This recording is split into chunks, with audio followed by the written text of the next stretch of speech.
Enemy target spotted. Permission to fire. Hollywood lleva 70 años vendiendo la misma película. Estados Unidos tiene el ejército más grande, más rico y con el almacén más infinito del planeta. Aprieta un botón y aparecerán miles de misiles de la nada.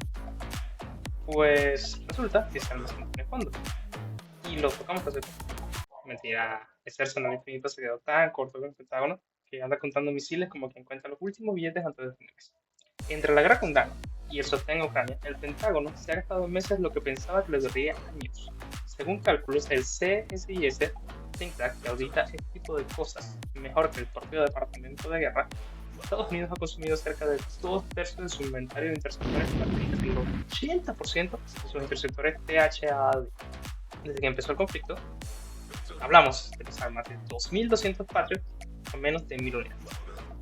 Aquí no hablamos de un país cualquiera que no se portó de munición.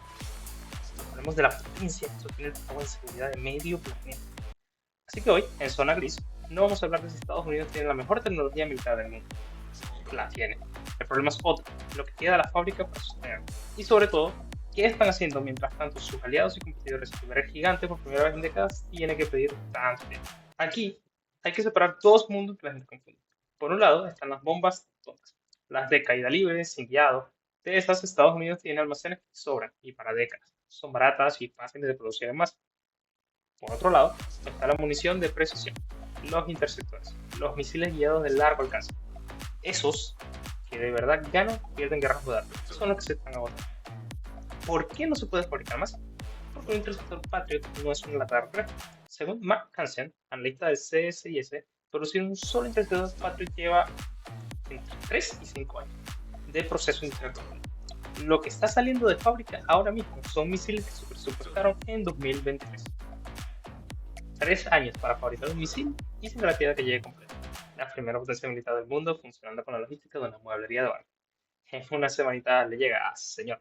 Y el ritmo es de risa, comparado con el consumo. El Pentágono está recibiendo actualmente unos 20 misiles Patriot nuevos al mes. Para que te hagas una idea del desfase, durante la defensa de la base de Al-Udeid en Qatar contra un solo ataque balístico iraní, Estados Unidos llegó a lanzar el mayor número de interceptores Patriot en un solo evento de toda su historia militar. Y eso fue una noche. En Ucrania, el desfase es todavía más brutal. Lockheed Martin fabricó 620 interceptores en 2025, aproximadamente 1.7 al día. Mientras que en un episodio de defensa aérea intensa en el Golfo se llegaron a consumir en promedio 225 interceptores al día. Haz la cuenta, la proporción de más 130 entre lo que se gasta y lo que se produce. Este es el resultado de 30 años de aplicar la lógica del just in time a una industria que debería funcionar como un seguro, no como una cadena de suministro optimizada al milenio. Después de la Guerra Fría, Washington desmanteló buena parte de su capacidad de producción en masa, porque total, ¿para qué mantener fábricas paradas si no hay enemigo a la vista? El resultado, cuando aparecen dos frentes activos a la vez, Oriente Medio y Europa del Este, el sistema no da abasto. La respuesta del Pentágono ha sido previsiblemente tirar en una prórroga. Un contrato histórico con Lockheed Martin por 58.600 millones de dólares para fabricar PAC-3 MSE hasta 2032. Y acuerdos con Northrop Grumman para triplicar la producción de componentes Patriot, cuadruplicar la de THAAD. El objetivo a largo plazo es llegar a un arsenal combinado de casi 14.000 interceptores entre ambos sistemas. Suena impresionante. El problema es que el dinero no acorta los plazos industriales. Puedes firmar el cheque más grande de la historia, pero si necesitas 3 años para fabricar un motor cohete, necesitas 3 años. Y mientras tanto, el propio Departamento de Guerra le dio a la industria de defensa un ultimátum de 21 días para presentar planes que aceleren esa producción. Una señal de pánico poco habitual en un aparato que suele pedir control absoluto. 21 días de plazo, el mismo que el Pentágono tardó años en darse cuenta de que se estaba quedando sin misiles. Ahora le exige a la industria que resuelva en 3 semanas lo que él mismo ignoró durante años. Aquí está la ironía. El problema de Estados Unidos no es de dinero, ni de tecnología, ni de voluntad política. Es un problema de fontanería industrial. Y eso, en geopolítica, es mucho más difícil de arreglar que firmar un tratado. Cuando el proveedor más grande del mundo empieza a tener problemas de stock, sus clientes hacen lo que cualquiera, buscan. Y eso es exactamente lo que está pasando con el programa de armamento más caro de la historia humana, el F-35. Empecemos por España. que ya descartó el F-35 para optar por Eurofighter y proyecto europeo FCAS. Aunque ese programa no estará listo antes de 2040, para colmo está bloqueado por una pelea entre Francia y Alemania sobre quién controla el diseño. Pero el mensaje político ya está lanzado y ha tenido eco. Portugal, a través de su ministro de Defensa, ha dicho abiertamente que la previsibilidad de Washington como socio es un factor que ahora pesa en sus decisiones de compra.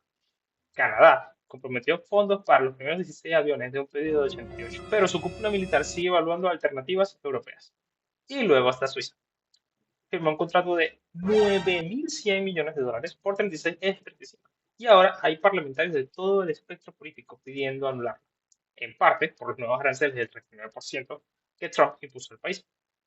El F-35 básicamente se ha convertido en un ejemplo. El caso más incómodo, sin embargo, es Dinamarca. Este año, la Oficina Nacional de Auditoría danesa publicó un informe que calificó de insatisfactorio el control de costes del programa. El gasto de mantenimiento y la operación de su 35 se disparó en una estimación inicial de 57.100 millones de coronas. 71.200 millones, casi 2.000 millones de euros más.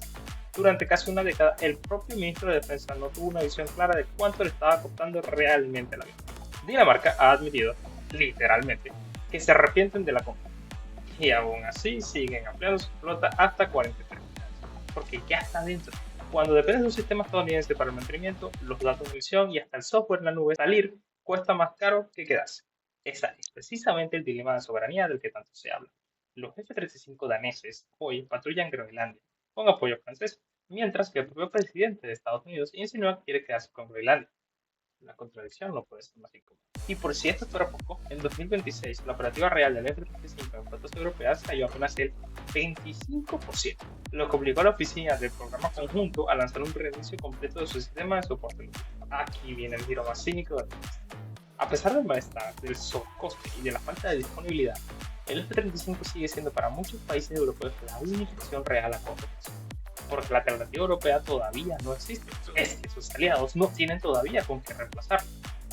Eso está a punto de cambiar, y es justo lo que viene ahora.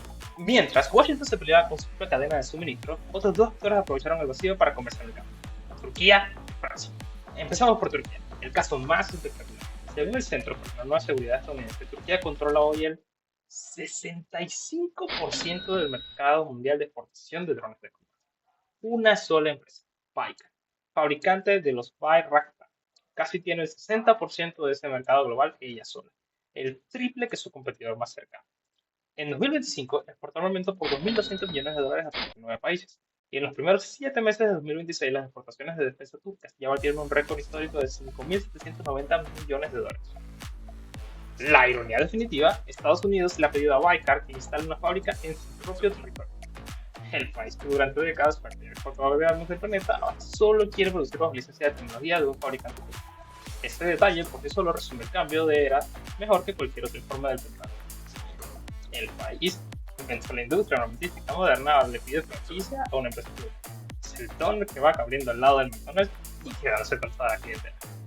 Y esto no se queda en países del sur global comprando barato. Italia va a operar drones Bayraktar TB3 desde la cubierta de sus portaaviones Kabuki, codo a codo con sus propios F-35B. Un miembro fundador de la OTAN comprándole drones a Turquía para operar junto a tecnología estadounidense. Eso no pasaba hace 10 años. Y luego está Francia, jugando un juego distinto pero igual de efectivo: venderle a los países cansados de depender de Washington un caza de combate probado, sin la carga política que trae comprarle a Estados Unidos. Dassault entregó su Rafale número 300 a finales de 2025 y a mediados de 2026 mantenía una cartera de pedidos de más de 200 aviones pendientes de entrega. Ucrania firmó un acuerdo por 100 unidades. Serbia le arrebató un contrato al mercado tradicional ruso. Indonesia ya recibía Rafale. Además, compró 48 cazas turcos KAN, drones y Selma, diversificando activamente sus proveedores para no depender de una sola potencia. El mensaje que estos países están mandando: cada contrato firmado es eficaz. Si Washington no puede garantizar las entregas, tecnologías sin condiciones políticas y previsibilidad, hay quien sí puede.